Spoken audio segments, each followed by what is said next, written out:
प्रेम कृष्णाय कृष्ण चैतन्य नामने गौरतिशे नमः। यं प्रव्रजन्तमनुपेतमपेतकृत्यं द्वैपायनो विरहकातराजुहाव पुत्रेति तन्मयतया सर्वोऽभिनेदुं तं सर्वभूतहृदयं मुनिमानतोऽस्मि। भक्त्या विहीनयपराधलक्षे क्षिप्तश्च कामादितरङ्गमध्ये कृपामयि त्वां शरणं प्रपन्ना वृन्दे नमस्ते चरणारविन्दम् वृन्दे नमस्ते चरणारविन्दं वृन्दे नमस्ते चरणारविन्दम्। श्री कृष्ण चैतन्य प्रभु नित्यानंद श्री अद्वैत गदाधर श्रीवासादि गौर भक्त वृंद। हरे कृष्ण कृष्ण कृष्ण हरे हरे, हरे राम राम राम हरे हरे। मैं सबसे पहले मेरे गुरुपाद पद्मा नित्य लीला प्रविष्ट ओम विष्णुपाद परमहंस परिव्राजकाचार्य अस्तोत्र शत युगाचार्य श्री श्रीमद भक्ति वेदांत शिल नारायण गोस्वामी महाराज जी के अभय चरणारविंद में अनंत कोटि दंडवत प्रणाम करते हुए उनकी कृपा याचना करता हूँ। तदुपरांत नित्य लीला प्रविष्ट ओम विष्णुपाद स्तोत्र शत श्री श्रीमद भक्ति वेदांत स्वामी महाराज श्रील प्रभुपाद जी के चरण सरोज में अनंत कोटि दंडवत प्रणाम। रूप अनुग गुरु परंपरा के चरणों में अनंत कोटि दंडवत प्रणाम। कथा के श्रोता वृंद, वैष्णव वैष्णवी, माता भाई बहन, प्रभु आप सभी को मेरा यथा योग्य प्रणाम। श्रीमद् भगवद गीता यथारूप अध्याय 2 और श्लोक संख्या 5 को हम लोग चर्चा कर रहे थे, काफी चर्चा कर चुके थे।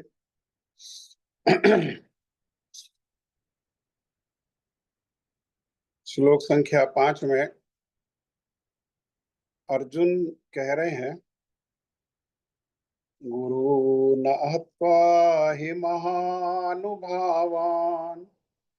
श्रेयो भोक्तुं भैक्षम् अपि इह लोके हत्वार्थकामास्तु गुरूनिहेव भुञ्ज्य भोगान् रुधिरप्रदिगधा।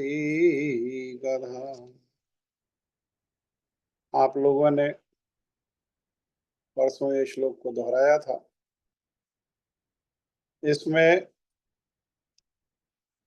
अर्जुन गुरु वर्गों के लिए महानुभावान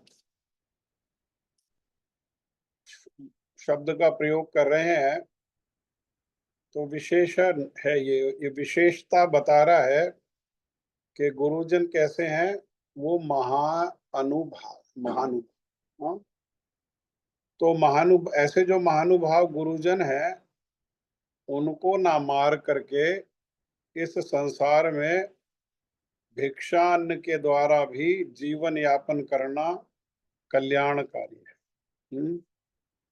संसार में भिक्षा यापन करना और केवल अपने उदर पूर्ति के उद्देश्य से भिक्षा यापन करना इस संसार में बहुत निंदनीय है। कोई केवल 24 घंटा भगवान का भजन करे और भगवान के भजन के उद्देश्य से प्रारंभिक अवस्था में अगर कुछ इस उद्देश्य से कि भगवान का जो भजन हो रहा है उसमें बाधा विघ्न नहीं आए, उसके उद्देश्य से कुछ सीमित आशा नहीं करके अगर भिक्षा यापन करते तो उसमें कोई दोष नहीं है। परंतु धीरे धीरे धीरे धीरे जब ये स्थिति भक्ति भी जो पकने लगती है तब भिक्षा के लिए भी नहीं जाते। जैसे हमारे श्रील माधवेंद्र पुरी पाद जी श्री गिरिराज जी की तलहटी में श्री गोविंद कुंड पर रहते हैं और रह करके 24 घंटा में से 24 घंटा भगवान का भजन करते हैं और कहीं भिक्षा के लिए नहीं जाते, किसी से किसी प्रकार की आशा नहीं रखते। कोई अगर वहीं दे जाता है तो उसी को थोड़ा लेकर के वो भजन कर लेते हैं। अगर 2 दिन 3 दिन 4 दिन कोई नहीं दे गया, कोई बात नहीं, भजन के बल से भजन बहुत शक्तिशाली है। और भक्त, भक्ति और भगवान ये सब कैसे हैं? ये सब परम स्वतंत्र इन ये इनको किसी चीज पर भी आश्रित होने की आवश्यकता नहीं है। ऐसा नहीं है, भक्ति करने के लिए भक्ति में ही इतना रस है, इतना आनंद है कि भक्ति से ही पालन हो जाता है। हमारे गोस्वामी वर्ग शिल रूप गोस्वामी पाद, शिल सनातन गोस्वामी पाद भगवान का भजन करते और उनको कई कई दिनों तक समाधि हो जाती थी। ना तो उनको कोई रक्षा करने की और रक्षा होने की चिंता, हिंसक जीवों के बीच में जहाँ सांप हैं, अजगर हैं, शेर आदि हैं, वहां पर वो रह रहे हैं, वहां पर भजन कर रहे हैं, लेकिन रहने पर भी किसी प्रकार से भी उनको किसी भी प्रकार का कोई भय नहीं। हाँ, और इतना इतना दिन वो समाधि हो जाती है तो उस समाधि में शरीर के पालन के लिए अन्न आदि के आश्रय की भी कोई आवश्यकता नहीं। हाँ, परंतु जब अन्न को भिक्षा में एक इकट्ठा किया जाता है केवल उदर पूर्ति के उद्देश्य से, तो वो कैसा कार्य है? तो वो निंदनीय कार्य है। तो अर्जुन यहाँ पर कह रहे हैं कि निंदनीय कार्य होते हुए भी अरे जीवन है तो जीवन यापन करना आवश्यक है, तो मैं अन्न को भिक्षा करके ले आऊंगा और उस अन्न भिक्षा में आए हुए जो अन्न है उसके द्वारा ही अपना जीवन यापन कर लूंगा। परंतु जो महानुभाव गुरुजन हैं उनको नहीं मार, उनको मारने से श्रेष्ठ है ये निंदित कार्य करना। क्यों? क्योंकि ये निंदित कार्य करेंगे तो केवल इस संसार में ही अपयश होगा, लेकिन परमार्थ बच जाएगा। हाँ, परमार्थ बच जाएगा।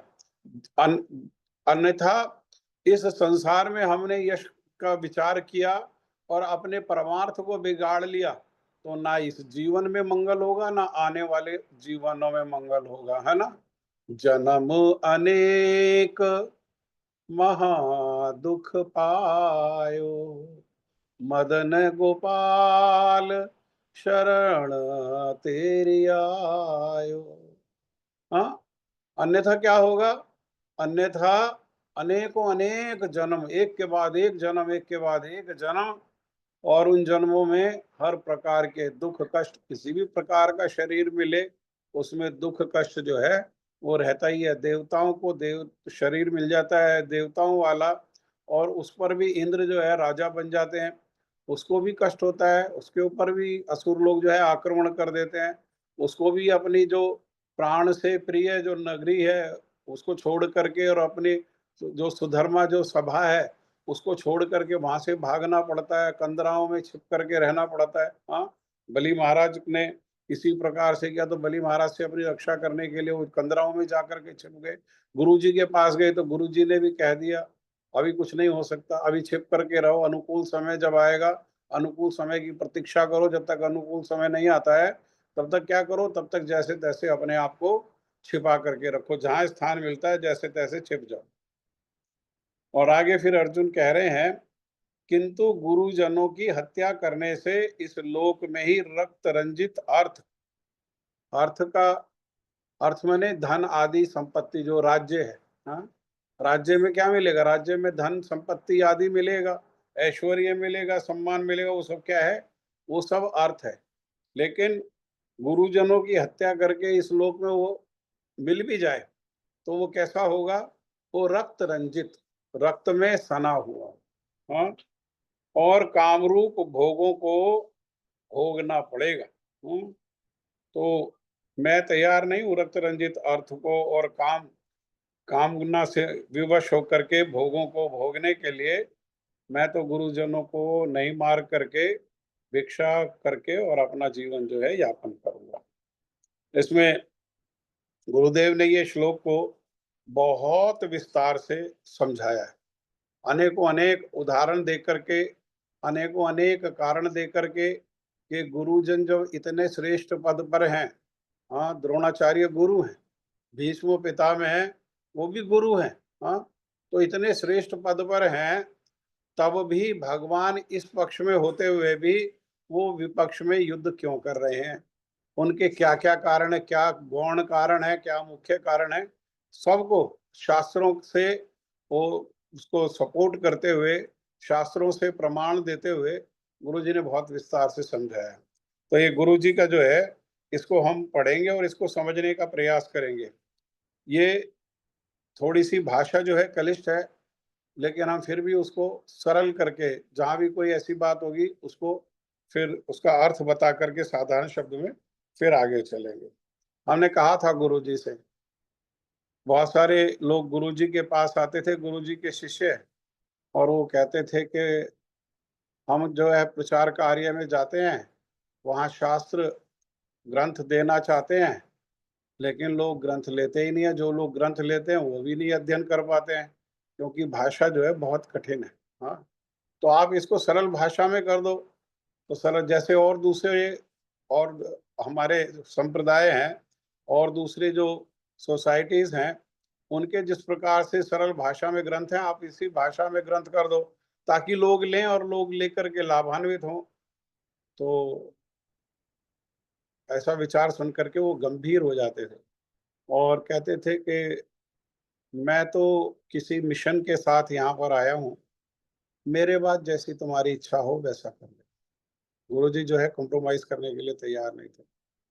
एक समय गुड़गाँव में हमारे पायलट प्रभु के घर पर हमने भी उनसे इसी प्रकार से कहा कि आपकी जो भाषा है, वो बहुत कठिन है, उसको समझ पाने में न जो है, वो अधिक अध्ययन नहीं किया जा सकता। थोड़ा-सा अध्ययन करने पर ही वो जो है, वो बुद्धि जो है बस थकने लगती है।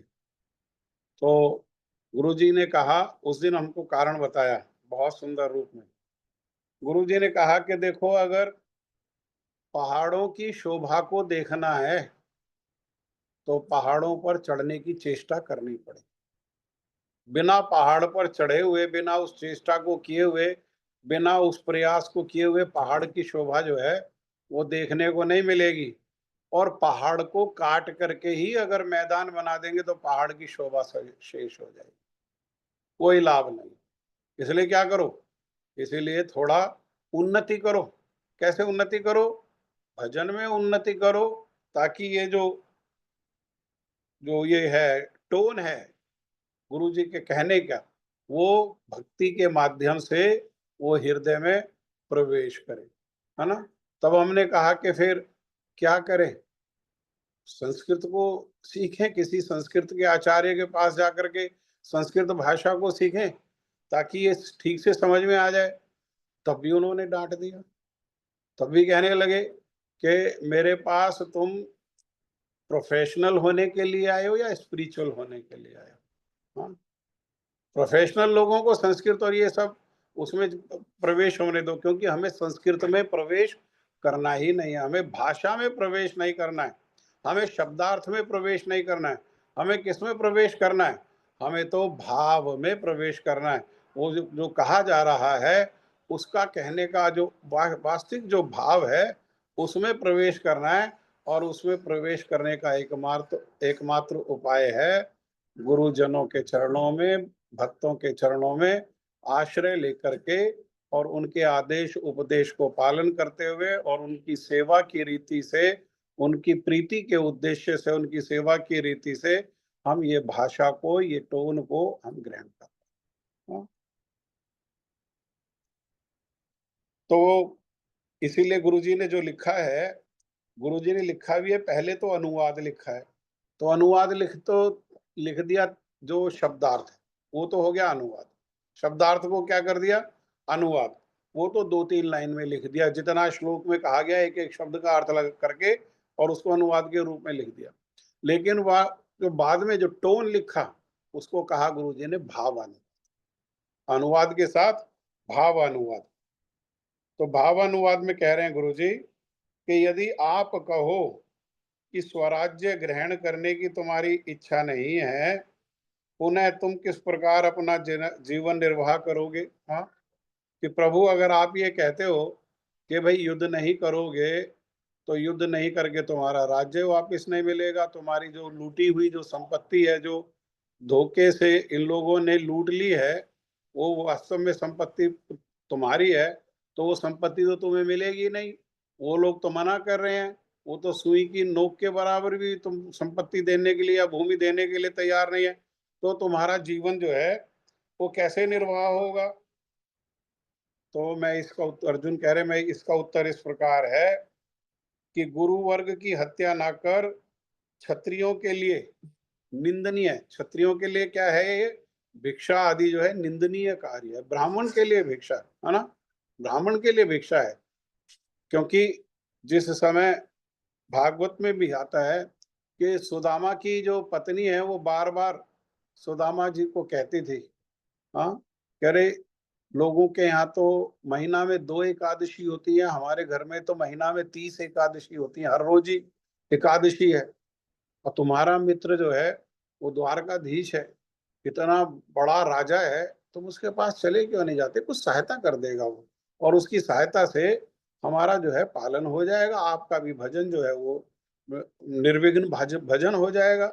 तब उन्होंने यही बात को कहा कि बावली और अन्न को धन चाहिए, ब्राह्मण का धन केवल भिक्षा।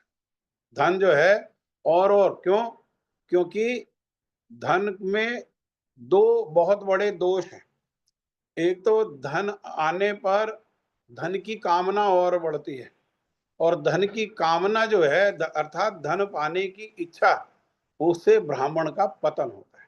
धन पाने की इच्छा से ब्राह्मण कैसा हो जाता है? वो लालची हो जाता है। हाँ, और लालची व्यक्ति जो है, वो परहित नहीं देख सकता। ब्राह्मण का कार्य है परहित को करना, ब्राह्मण का कार्य परहित करना है। वो जब स्वार्थी हो गया तो फिर वो परहित थोड़ा देखेगा, वो तो हर बात में अपना हित देखेगा।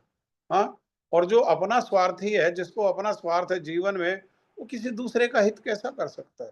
उससे जो है ब्राह्मण का पतन हो जाता है। ब्राह्मण का एक पद है और उस पद की गरिमा है, उस पद का स्तर है। उस पद पर ब्राह्मण को अपने आप को बनाए रखना पड़ता है। उसके लिए सिद्धांत है, उसके लिए नियम है, जिन सिद्धांतों का, जिन नियमों का पालन करना पड़ता है। और विपरीत परिस्थिति में परीक्षा होती है। वही ब्राह्मण है जो विपरीत परिस्थिति होने पर भी, कितना भी समस्या आने पर, वो क्या करता है? वो अपने पद से, जैसे सुदामा के सामने विपरीत परिस्थिति है, पत्नी विवश कर रही है, हाँ, जाकर के मांगने के लिए, इतना घर में जो है अभाव है, हाँ? और बच्चों को देखते हैं भूखे रहते हुए, माता पिता खुद भूखे रह सकते हैं लेकिन बच्चों को भूखा नहीं देख पाते हैं। उस विपरीत परिस्थिति होते हुए भी उन्होंने क्या किया है? उन्होंने धर्म को धारण करके रखा हुआ है। धीरज धर्म मित्र और नारी, आपतकाल परखिए चारी। धीर धैर्य, धर्म, मित्र और नारी, इन चारों चीजों की परीक्षा होती है। कब परीक्षा होती है? विपरीत समय में, है ना? विपरीत समय में चारों को पता लग जाता है। अनुकूलता में तो सभी मित्र हैं, पता लगता है जीवन में विपरीत परिस्थिति में पता लगता है। इसीलिए ये जो है, वो ब्राह्मण जो है, एक तो ये कि उसके हृदय में कामना नहीं होनी चाहिए। कामना होने से लोभी हो जाता है और लोभी होने से पतन हो जाता है।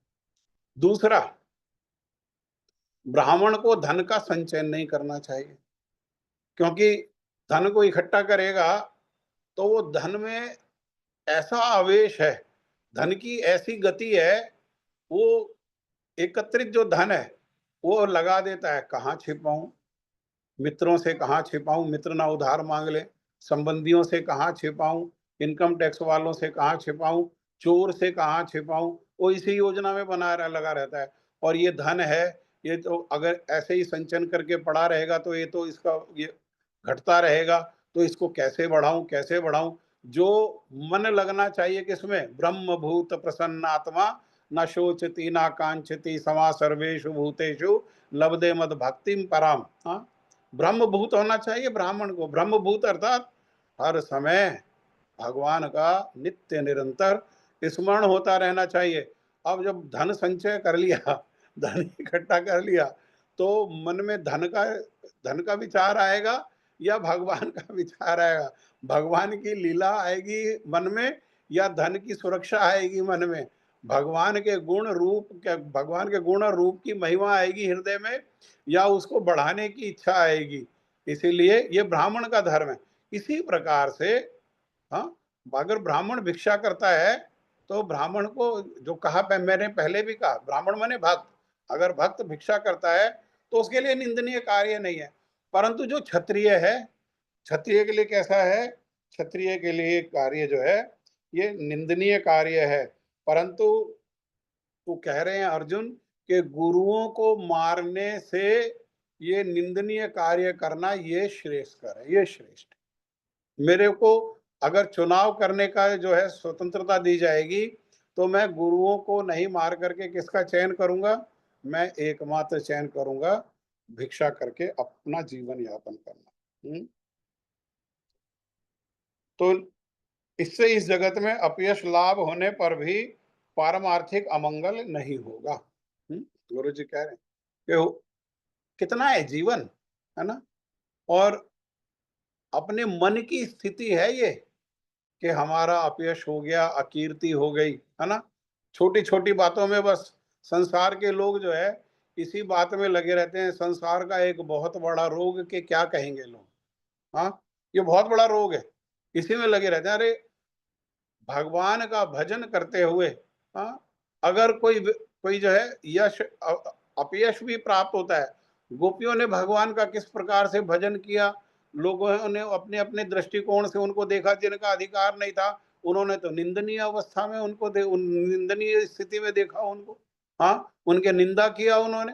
तो लेकिन नहीं, अगर होगा भी तो कितने समय के लिए, अरे ज्यादा से ज्यादा एक जीवन, एक जीवन है ही कितना, लेकिन उससे क्या है, उससे पारमार्थिक हानि नहीं होगी।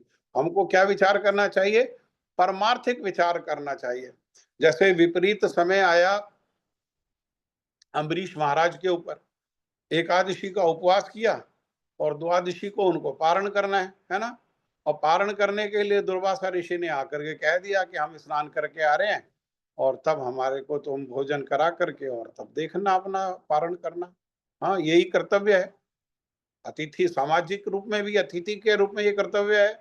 और दुर्वासा जैसे योगी हैं उनकी सेवा करना, साधु सेवा करना, ये परमार्थिक भी यही कर्तव्य कर्तव्य है। हाँ, तो उन्होंने क्या विचार किया, क्या ने विचार किया कि अरे दुर्वासा ऋषि क्रोध में आ जाएंगे तो ज्यादा से ज्यादा क्या करें, मेरे राज्य को नष्ट कर देंगे, मेरे परिवार को, संतान आदि को नष्ट कर देंगे, मेरे जीवन को नष्ट कर देंगे, एक ही जीवन जाएगा ना, है।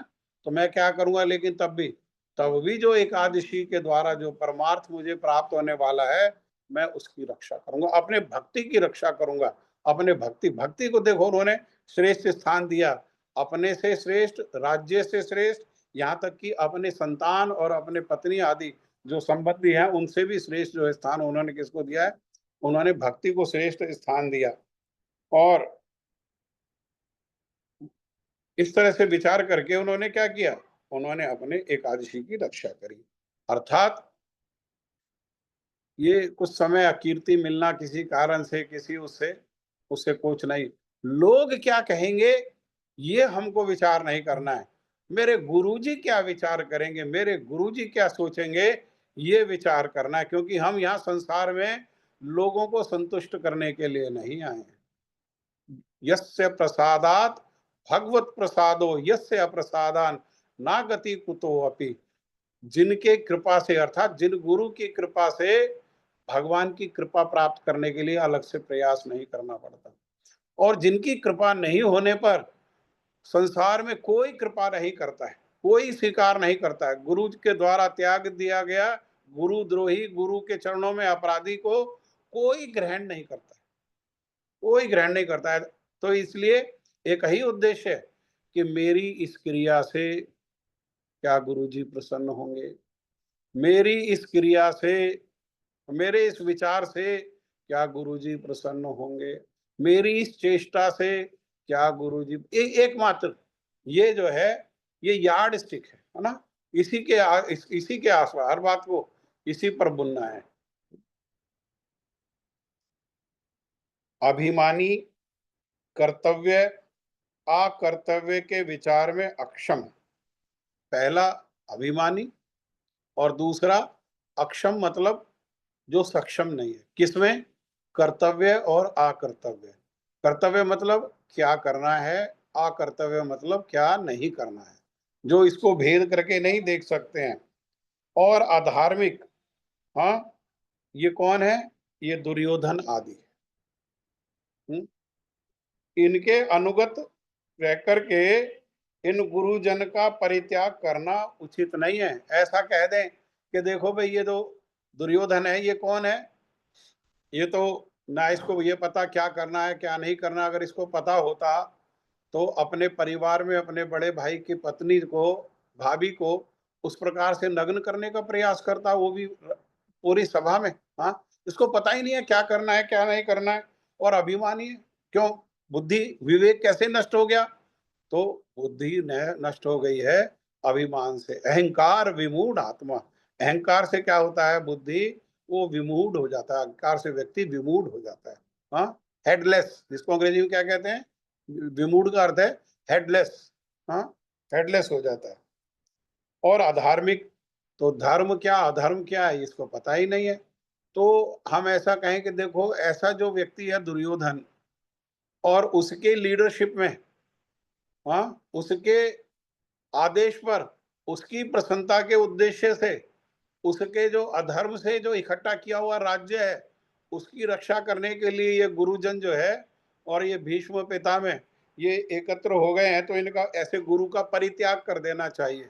हाँ, तो वो कह रहे ये उचित नहीं, ऐसा विचार जो है ये उचित नहीं है। यदि आप कहें कि धर्मशास्त्र, महाभारत और विशेषकर उद्योग पर्व में ऐसा बताया गया है कि अभिमानी, कर्तव्य अकर्तव्य, विवेक रहित, कुपथगामी, कुपथ पर चलने वाला, हाँ, गुरु का परित्याग करना ही विधि है, तो अर्जुन कह रहे तो मेरा उत्तर है महानुभावान। मैं उनको क्या कहता हूं, मैं उनको महानुभाव, हाँ, अर्थात महानुभाव का क्या अर्थ है, जिन्होंने काल और काम को वश में कर रखा है। साधारण लोग नहीं है। भीष्म पितामह को उनके पिता के आशीर्वाद से इच्छा मृत्यु, मृत्यु क्या है, काल है, लेकिन उन्होंने क्या है, वो काल को भी, वही काल भी भीष्म के अधीन है। संसार में सब लोग काल के अधीन है, लेकिन भीष्म पितामह के अधीन है काल, क्योंकि जब वो इच्छा करेंगे तब मृत्यु होगी, काल उनका कुछ बिगाड़ नहीं सकता। हाँ, और दूसरा काम, हाँ, उन्होंने ब्रह्मचर्य का व्रत लिया। हाँ, तो अर्थात काम को भी क्या किया उन्होंने, अखंड ब्रह्मचारी। हाँ, अखंड ब्रह्मचारी रहूंगा। हाँ, तो उन्होंने काम को भी क्या कर रखा है, वश में कर रखा है। ऐसे जो भीष्म है और द्रोण है, इनके प्रति ये जो दोष हैं, कौन से दोष, अधार्मिक, अभिमानी, कर्तव्य अकर्तव्य, विवेक रहित, कुपथगामी, ये सब दोष इनमें देखे ही नहीं जा सकते, होने की संभावना ही नहीं। अगर ऐसे दोष इनमें होते तो वो क्या होते, वे जो काल उनके अधीन नहीं हो सकता था। काल कौन है, स्वयं भगवान ही तो काल है। कौन काल है, काल भगवान ही तो, भगवान ही तो कह रहे हैं मैं काल रूप में सब कुछ जो है ले लेता हूँ, सब छीन लेता हूँ। तो काल कौन है, भगवान है। लेकिन वो काल किसके अधीन है, वशीभूत है। अधीन कहने का अर्थ है किसके वशीभूत है, वो भीष्म पितामह के वशीभूत है। इच्छा मृत्यु है उनको, और काम भी। तो इसमें जो है इनमें इन दोषों की संभावना नहीं है। पुनः दोबारा यदि कहा जाए कि पुरुष अर्थ का दास है, परंतु अर्थ किसी का भी दास नहीं है। जैसा कि भीष्म ने युधिष्ठिर को बताया, हे महाराज, यह सत्य है, मैं कौरवों के अर्थ के द्वारा आबद्ध हूं। आबद्ध माने बंधा हुआ। किससे बंधा हुआ हूं?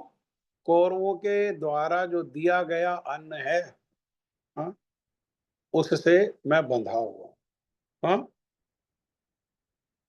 अतएव अर्थकामी शब्द के द्वारा इन महानुभाव को तो पहले ही नष्ट हो चुका। तो इसका उत्तर यह है, कोई ये कहे कि भाई तुम तो कह रहे ये बहुत महानुभाव हैं, लेकिन ये तो अर्थकामी है, खुद स्वयं स्वीकार कर रहे हैं। भीष्म पितामह खुद कह रहे हैं कि मैं जो है कौरवों के अर्थ से बंधा हुआ हूं। तो ये तो अर्थकामी है। अर्थकामी मतलब अर्थ की कामना रखने वाले। हाँ, तो ये अर्थकामी है। जो अर्थकामी है तो वो महानुभाव कैसे हो सकता है? तो इसका उत्तर भी देखो कितना सुंदर रूप में गुरुजी ने बताया। प्रश्न हमारे मन में जो प्रश्न आ सकता है, हाँ, और साधारण लोगों के मन में इस प्रकार का प्रश्न नहीं आएगा। श्रेष्ठ जनों के मन में जो प्रश्न आ सकता है, उन प्रश्नों को भी एक एक स्थान पे तो भगवान ही स्वयं वो जो है अर्जुन के प्रश्नों का उत्तर देंगे। हाँ, आगे जाकर के जब एक बार शरणागत हो जाएगा और स्वीकार कर लेगा मैं आपका शिष्य हो गया हूँ, 2-4 श्लोक के बाद वो श्लोक आएगा। उसके बाद भगवान जो है फिर चार्ज लेंगे, अच्छा अब मेरी शरण में आ गया, अब मैं तेरे को जो उपदेश करता हूँ, तब उपदेश करेंगे, उसके पहले नहीं। तो लेकिन गुरुजी जो है वो भी क्या कर रहे हैं, वो भगवान के और अर्जुन के जो विचार हैं उनको और सूक्ष्म रूप में और विस्तार कर रहे हैं, ताकि हमारे हृदय में किसी प्रकार का भी संशय नहीं रहे। क्यों? क्योंकि संशय होने पर विनाश को प्राप्त करते हैं। श्रद्धावान लभते ज्ञानम। हृदय में हर समय क्या होना चाहिए? श्रद्धा होनी चाहिए। श्रद्धावान ही जो है वास्तविक जो ज्ञान है, जो वास्तविक विद्या है, हाँ, राज विद्या राजगुह्यम, उसको ग्रहण कर पाते हैं। संशया बुद्धि, जो संशय बुद्धि है वो क्या है? जो हर बात में शंका करते हैं, अरे ऐसा कैसे, अरे ये क्या, ये कैसे? भगवान की 9 लाख गाय है, हम तो देख के आए, नंद भवन तो छोटा सा है, कहाँ बांधते होंगे 9 लाख गाय? हाँ, कैसे खिलाते होंगे, गिनती कैसे करते होंगे 9 लाख? गिनती करके ले जाना, गिनती करके लाना, कोई जंगल में छूट जाए तो, है ना? ये सब क्या है? संशया बुद्धि। संशया बुद्धि प्रणश्यति, उसका विनाश। विनाश कहने का अर्थ क्या है? विनाश कहने का अर्थ है पुनरपि जन्मम पुनरपि मरण, बार बार जन्म और बार बार मृत्यु, और जन्म और मृत्यु के बीच में बुढ़ापा और बीमारी, और इस सब के साथ आदि दैविक आदि भौतिक आध्यात्मिक जो कलेश हैं, ये क्या है? ये विनाश। तो उसका उत्तर दे रहे हैं अर्जुन कि ये सत्य है, तथापि उनकी फिर भी उनकी हत्या करने से मुझे दुखी होगा। इसके लिए मैं अर्थ कामान इत्यादि शब्दों को कह रहा हूं, अर्थात अर्थ लुब्ध इन समस्त कुरुओं की हत्या करके मैं भोगों का उपभोग कर सकता हूं। हाँ, ये कुरु कौन है? ये अर्थ लुब्ध है। हाँ, अर्थ लुब्ध मतलब लालची लोग हैं। लालची, अपना तो जो है उससे प्रसन्नता नहीं है, दूसरे के हिस्से को भी, दूसरे को भी कैसा करना। तो इनकी हत्या करने पर ये ठीक है कि भोग हमें मिल जाएंगे, भोगों का उपभोग करेंगे, लेकिन भोगने पर भी इस हृदय में हमेशा यही स्मरण बना रहेगा कि ये भोग कैसे हैं? ये भोग इनके रक्त में सने हुए, इनके रक्त, यहाँ कहा ना, शब्द को व्यवहार किया ना, रुधिर प्रति गधान। हाँ, रुधिर, रुधिर माने लहू, ये खून से क्या है? ये सने हुए हैं। इसका अर्थ ये है कि इन लोगों के अर्थ लोलुप होने पर भी मेरे लिए इनका गुरुत्व हमेशा ही बना रहेगा। मेरे लिए मैं चयन क्या करूंगा? बुद्धिमान व्यक्ति क्या चयन करता है? बुद्धिमान व्यक्ति गंदगी और श्रेष्ठ, गंदगी में श्रेष्ठ वस्तु पड़ी होने पर भी वो श्रेष्ठ वस्तु को ही चयन करता है। कीचड़ में कमल पुष्प खिले होने पर तो कीचड़ थोड़ी लाएगा कोई भगवान की सेवा के लिए। क्या लाएगा बुद्धिमान भक्त? क्या लेकर के आएंगे? भक्त सबसे बुद्धिमान है, क्या लेके आएंगे? कमल फूल। उस कीचड़ में से जैसे तैसे अपनी रक्षा करते हुए, अगर कीचड़ लग गई तो उसको धो धा के पता है साफ हो जाएगा, लेकिन कमल पुष्प जो है वो भगवान की सेवा में लग जाएगा, जैसे भगवान ने किया, है ना? पूतना का कीचड़ रूपी हृदय, उस कीचड़ रूपी हृदय में, जो उसके हृदय में वात्सल्य की भावना है कि इसको दूध पिलाएंगे, उद्देश्य क्या है, दूध पिला के मार डालेंगे, लेकिन पिला के मारने की बात जो कीचड़ है उसको भगवान स्वीकार नहीं कर रहे। किसको स्वीकार कर रहे हैं? कि दूध पिला, ओ मैया बन करके आई, ये माँ है ना, माँ के रूप में स्वीकार कर रहे हैं।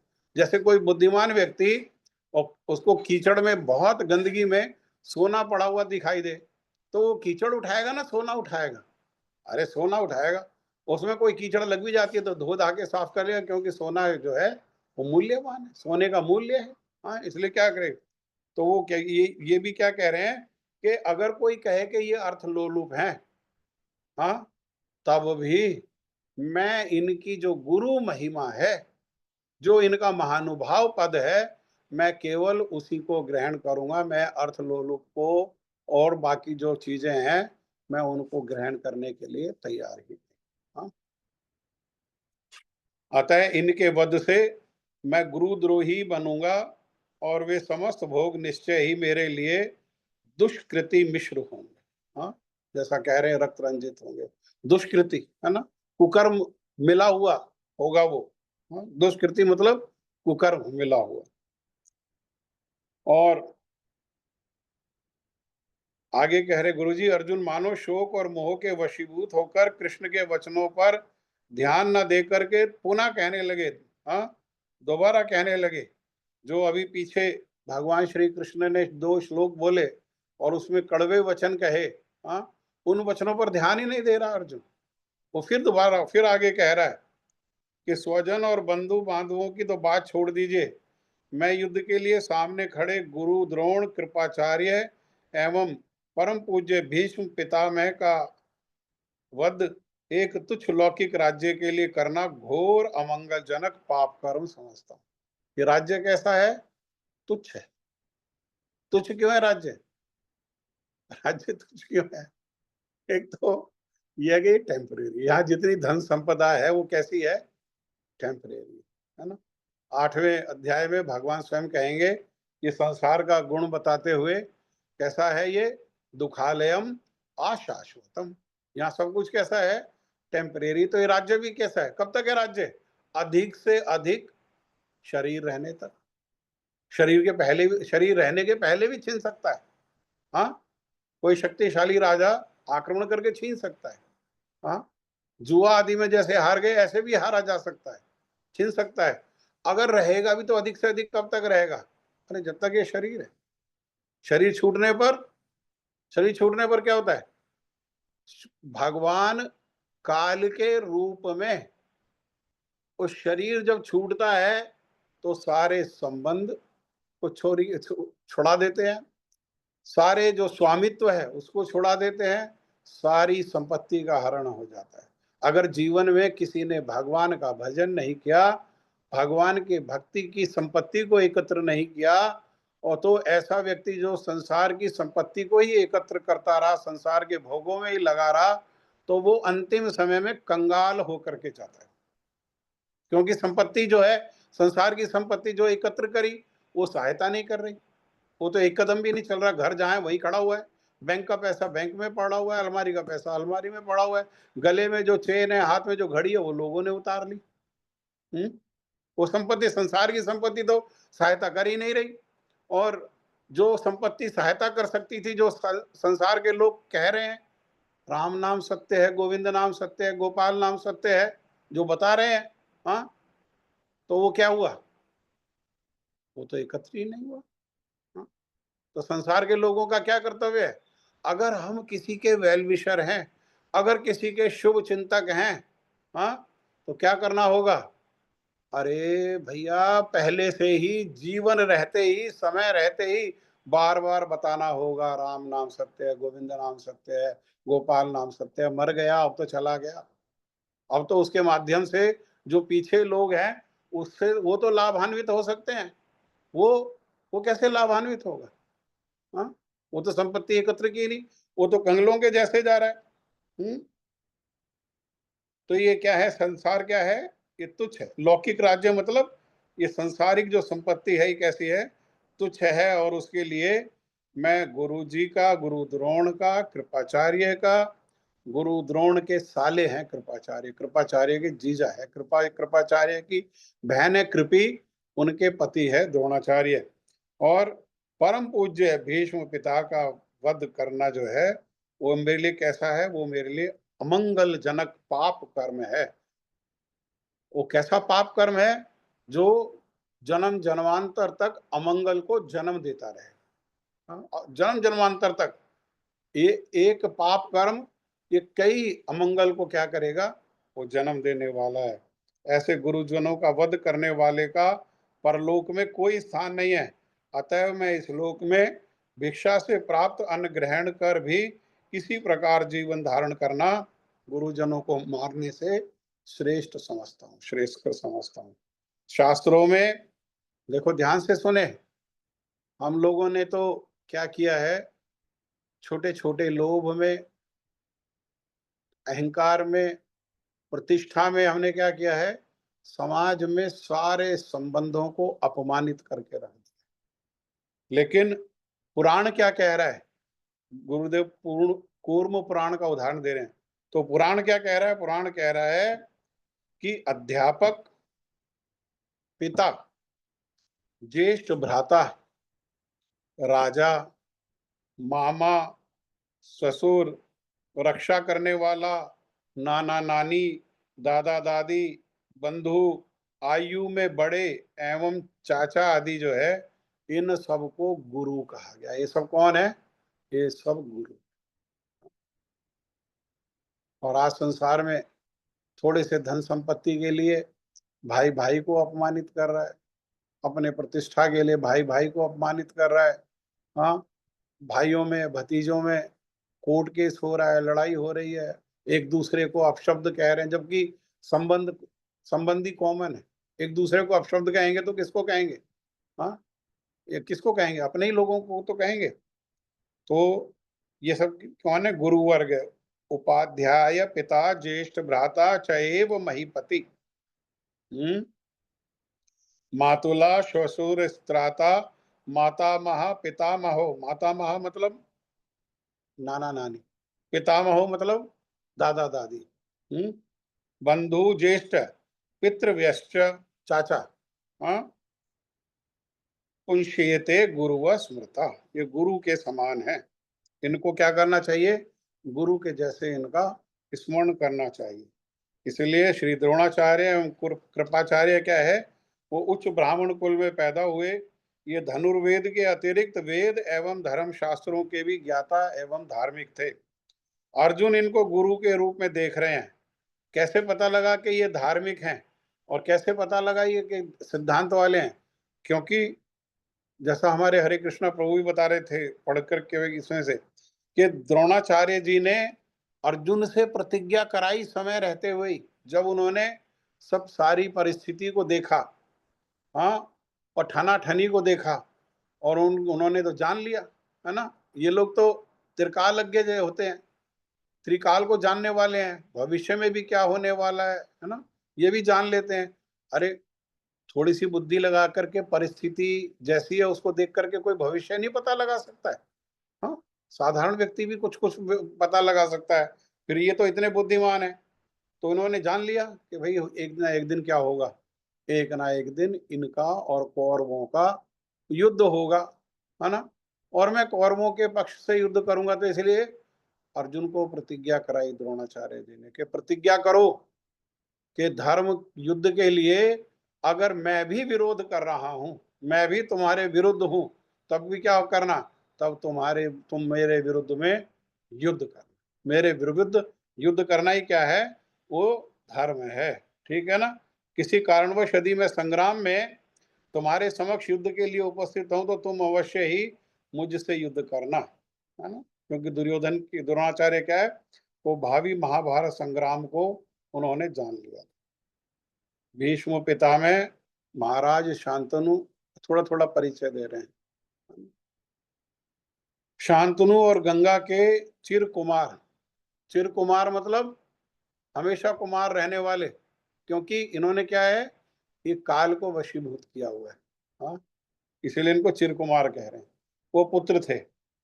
और श्रीमद् भागवत में इनकी महिमा स्वयं कौन बता रहे हैं? धर्मराज जो है वो स्वयं यमराज जी, जिस समय अजामिल उपाख्यान में भागवत जी के छठे स्कंद में जब वो यमदूत देवदूतों से पिटा करके वापस लौटे और जब उन्होंने पूछा कि भाई आपके अलावा भी कोई भगवान है, तब उन्होंने बताया कि भाई हम कौन है, हम भगवान नहीं है। हम कौन है? हम तो महाजन हैं। और उसी में बताया उन्होंने कौन कौन महाजन है। स्वयंभू, स्वयंभू मने ब्रह्मा, नारद, शंभु, कुमार, कुमार का अर्थ क्या? ब्रह्मा जी के मानस पुत्र चारों कुमार, और कपिल, मनु, प्रहलाद, जनक, भीष्म, बलि और मैं भी। हाँ, मैं भी। हम कौन है? हम जो हैं ये सब एक जो है वो हम महाजन हैं। और हमारे प्रभु एकमात्र भगवान श्री कृष्ण हैं। उनके साथ संबंध युक्त होकर के उनकी सेवा में लगे रहने के कारण लोग हमें महाजन कह करके जानते हैं। हाँ, शिव जी की क्या महिमा है? शिव जी की महिमा है कि वे हर समय भगवान के नाम को जप करते रहते हैं।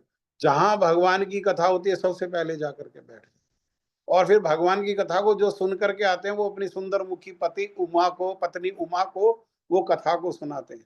हाँ ना, कथयंतश्च माम नित्यम तुष्यंति च रमणति च।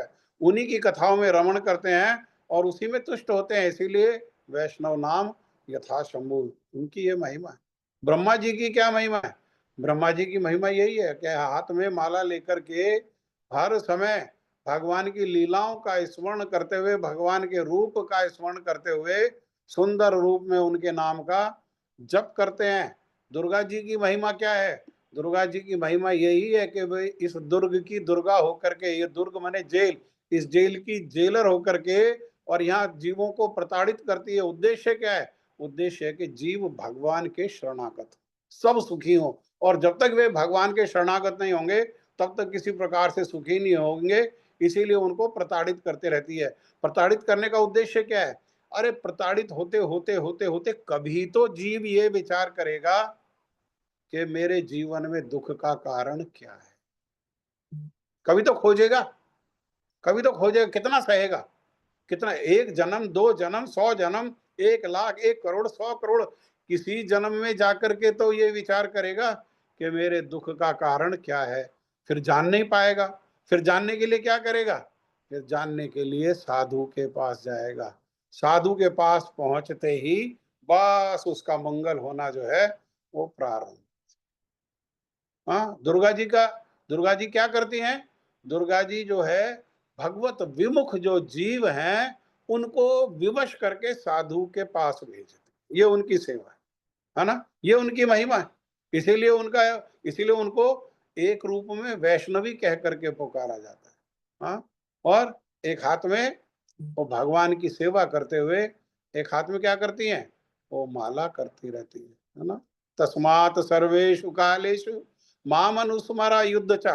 अपना युद्ध करना मतलब अपनी जो सेवा है इस दुर्ग की, जेलर की जैसे उस सेवा जो है उस जेलर की सेवा को भी करती है और साथ साथ में भगवान के नाम का वो जप भी करती है और भगवान का स्मरण भी करती है। ये सब महिमा है। हनुमान जी की क्या महिमा है? भगवान के मन की बात को जान करके ही, अभी आदेश नहीं दिया। हनुमान जी ने कभी भी आदेश की जो है वो उसको नहीं विचार किया कि भगवान आदेश करेंगे तब सेवा करेंगे। सेवक क्या करते हैं? आदेश करने पर सेवा करते हैं। नहीं, वो ऐसे सेवक हैं भगवान के हृदय को जान करके ही वो क्या करते हैं? वो सेवा हो जाते हैं। और कैसे सेवा करते हैं? सेवा कैसे करते हैं? अपने बल के अहंकार से समुद्र नहीं लांघते, राम नाम को आश्रय करके समुद्र को लांघते। अपने बल के अहंकार से वो पर्वत को उठा करके नहीं लेकर के आते संजीवनी को। वो क्या है? राम के नाम को आश्रय करके राम के बल पर उसको लेकर के आ जाते, है ना।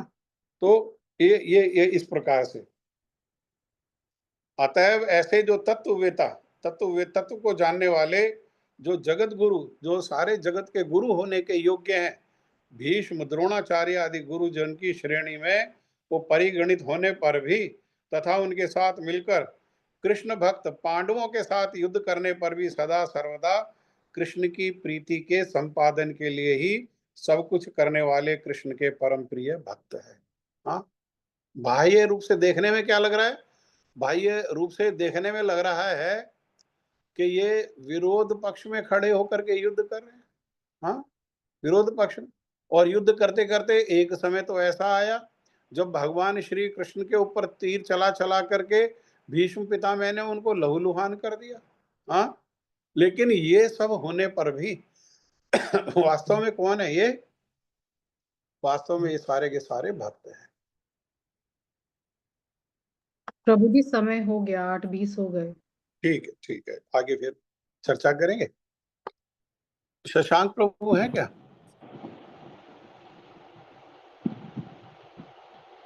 तो एक काम करो, आज जब करो, मैं थोड़ा सा अभी मेरे को जाना है, मैं निकलता हूँ। जी और फिर जय ध्वनि या तो हमारे शशांक प्रभु जय ध्वनि दे देंगे, या शशि दीदी जब होने के बाद ये लोग जय ध्वनि दे देंगे। मैं आपसे आज्ञा लेता हूँ। हाँ? और मैं अब आपको हरे कृष्णा प्रभु जी, दंडवत हरे प्रणाम। कृष्णा, दंडवत जी, दंडवत। अब मंगल की क्लास में हमारा मिलना शायद नहीं हो पाएगा, प्रयास करूंगा मैं कि हो जाए तो मैं उसी दिन मंगल को ही देखेंगे क्या स्थिति होगी, नहीं तो फिर हम लोग थर्सडे को मिलेंगे, थर्सडे को शाम को 8:20 पर। हाँ, ठीक है। हरे कृष्णा प्रभु जी, दंडवत हरे कृष्णा। प्रणाम। हरे कृष्णा गुरु जी, दंडवत प्रणाम। ओम अज्ञानतिमिरन्धस्य ज्ञानाञ्जनशलाकया चक्षुर्मिलितं येन तस्मै श्रीगुरुवे नमः।